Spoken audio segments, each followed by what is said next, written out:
When my wife and I bought this almost 200-year-old farmhouse in 2022, it came with a huge eyesore, the kitchen island. Since the day we closed on this house, I've wanted to replace it, and now, 3 years later, I'm finally ready to do it. My name is John. Welcome to my money pit.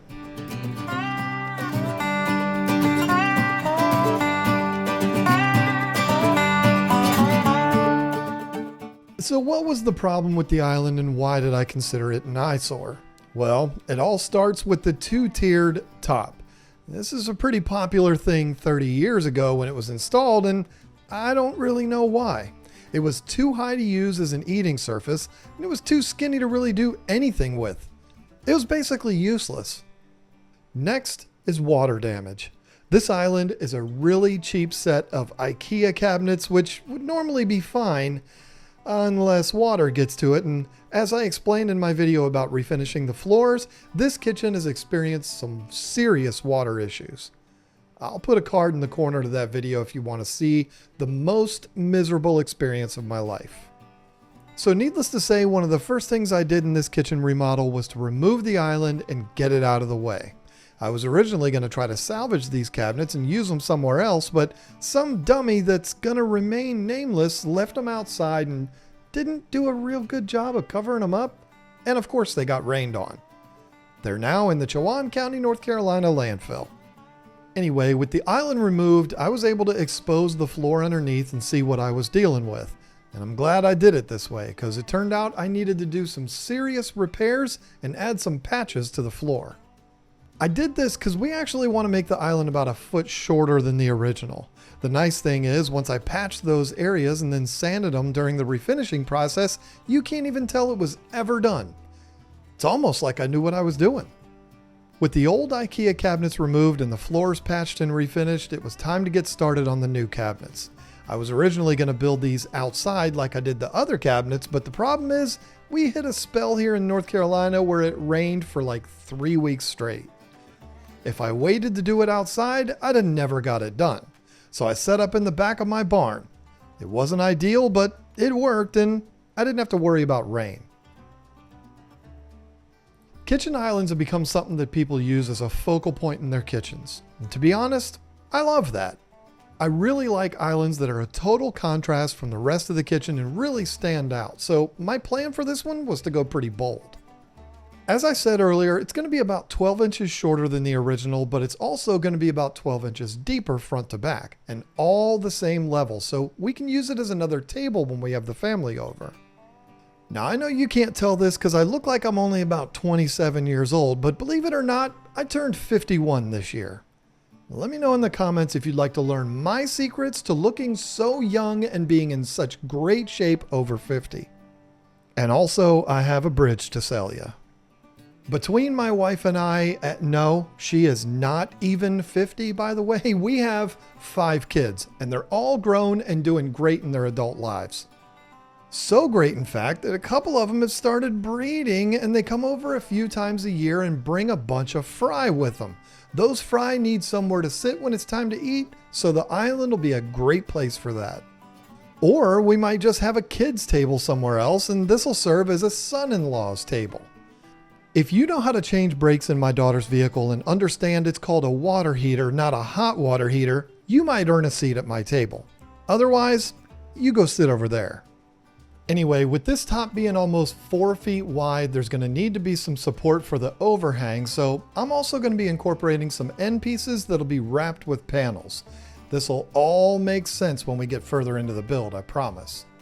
I'm also going to be incorporating a trash can into these cabinets and 6 drawers, but the most standout part of this is 2 things.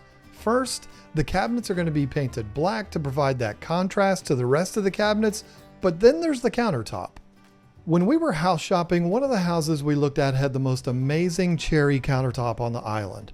We both fell in love with it and have wanted to do that ever since. The only thing is, I'm not using cherry, even though it's one of my favorite woods of all time. No, I'll be building that countertop out of some really special wood that I can't wait to show you.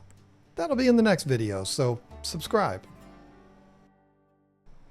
I'm kind of tired of referring to my wife as my wife, and you'll get mad at me if I call her what I normally call her, which is my old lady. So for the rest of this video and subsequent videos, I'll be referring to her as Lisa, because that's her name. If someone watches one of my future videos and hears me talking about Lisa and can't figure out who I'm referring to, well, I'm sorry. Anyway, while building this in the back of my barn, I was explaining to my old lady that if you go back and look at it, you'll probably be underwhelmed. It's just going to look like some boring, normal cabinets, but you just have to wait for the finished product, and I'll tell you the same thing. Yes, it just starts with 3 basic cabinets, which I actually built in the most basic style ever. Sorry to my European friends out there, but you know this style's boring, right? The cabinets are just the foundation for this piece that all come together, then get the side and back panels installed, moldings across the bottom, and a huge statement with the tabletop. It'll look really good in the end. You just have to trust me. My wife, old lady, Lisa, has heard me say that so many times. One of the challenges with this piece was figuring out the whole side box support panel thing. I'm not even sure what to call it. Yeah, I wanted this to stand out, but I also don't want it to stand out too much, like it's a huge half wall going all the way through my kitchen. I actually played around with all the measurements on the top of my workbench and finally came to the measurements I was happy with, and I basically built these panels like big cabinet doors. Now I gotta admit, this project was way harder than it looks.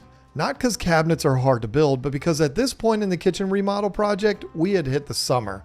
As you can probably tell, this area in my barn isn't insulated, and another thing you can't see is this part of the building is hit by direct North Carolina sun all day long. This is my long-winded way of saying it's hot as a sumbitch in the back of this barn. I survived the heat back there and got everything built as far as I could and moved everything inside so I could work in the air conditioning. Funny story, as I was working in that oven that I call a barn, I kept saying to myself, I'm gonna be in the AC soon. As soon as I get this stuff put together, I'll be in the AC. It won't be long. I'm not kidding you. The day I got everything, including my tools, moved into the house, my air conditioning went out. For the 3rd time in 3 years. I'd like to take this opportunity to say for the 2nd time in this video, my name is John. Welcome to my money pit. The cabinets are built, the panels to wrap it with, and all of the drawers and drawer fronts are built. It's time for everything to come together. This is the fun part. We put a portable AC in the room, by the way. I started the install with getting the 3 cabinets set.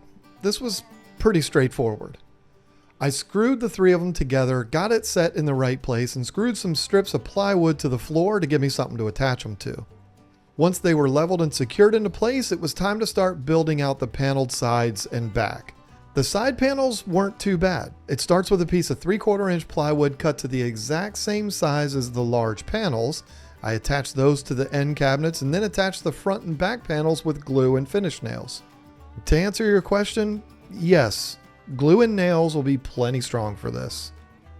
With the front and back panels in place, I installed the sides and ran a few pieces of scrap plywood on the ends as well as the top and bottom to give me something to nail to and provide extra support.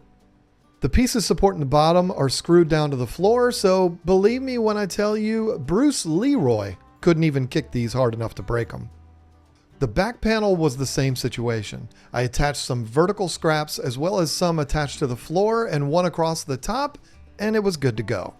Again, not even Jeff Speakman could cave this thing in.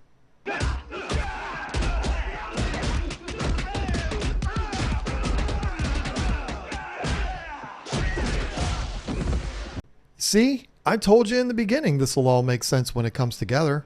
The side panels look really good and serve 2 purposes.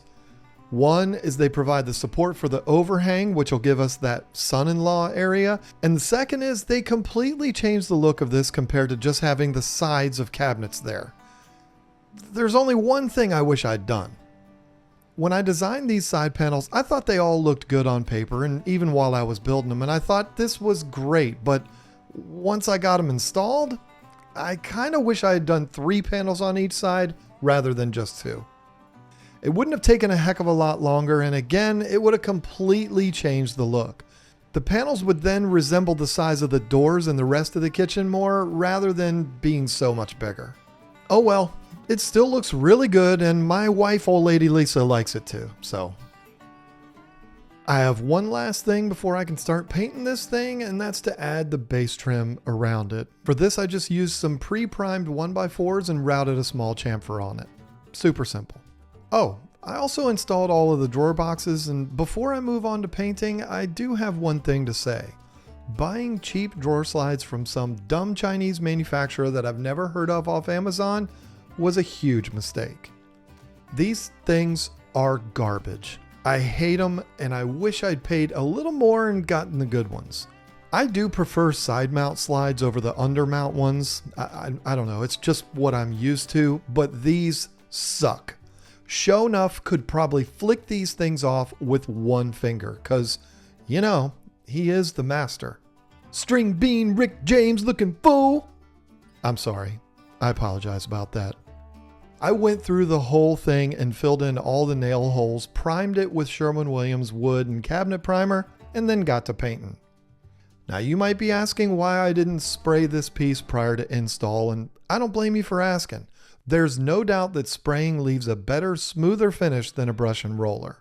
The thing is, it's 187 degrees in the back of that barn, which is quite literally the only place that I could have sprayed these. It's so hot back there that the paint would be drying as fast as I could spray it. If you've ever sprayed in an oven, you know exactly what I mean. To avoid that and spend less time back there, I decided to paint it with a brush and roller, and I'm not going to apologize for that. Are the results as good as a spray gun? Absolutely not, but it got the job done, and if I wanted to spray it, I'd have had to wait till fall, so what would you have done? Plus, the results are really good. I used Sherwin-Williams Emerald paint, which I've found to go on and level off really nice, so it's not like I was really making a sacrifice here. I don't think anyone's going to be coming in my house and saying, man, I sure wish you had sprayed that. With everything painted, it was time to do my least favorite part, which is install the drawer fronts, and before I say anything else, this part still isn't done.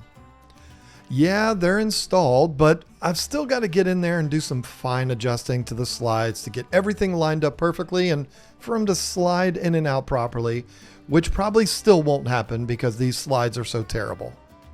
Unfortunately, I have to say all that because there's always some jerk off in the comments that says, man, come on, take some pride in your work. Those drawers are obviously a 1/16 of an inch off.